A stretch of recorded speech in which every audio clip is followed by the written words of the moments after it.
আমার মাথার উপরে ফ্যান ঘুরছে,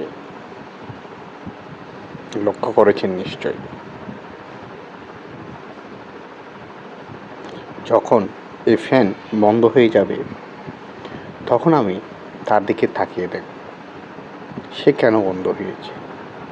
ঠিক তেমনি আমাদের চারপাশে এমন কিছু মানুষ আছে যাদের কোনো না কোনো সহযোগিতা, কোনো না কোনো উপকার ছাড়া আমরা দাঁড়াতে পারি না, শান্তিতে বসবাস করতে পারি না।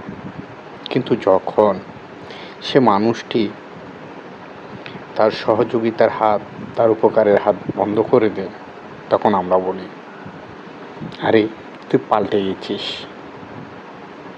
কিন্তু না, সে পাল্টিয়ে যায়নি।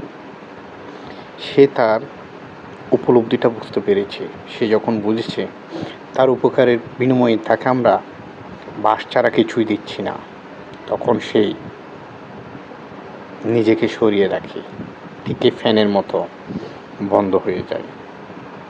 তাই আপনার উপকারী সেই মানুষটিকে গুরুত্ব দিন, তাকে শ্রদ্ধা এবং সম্মান করুন।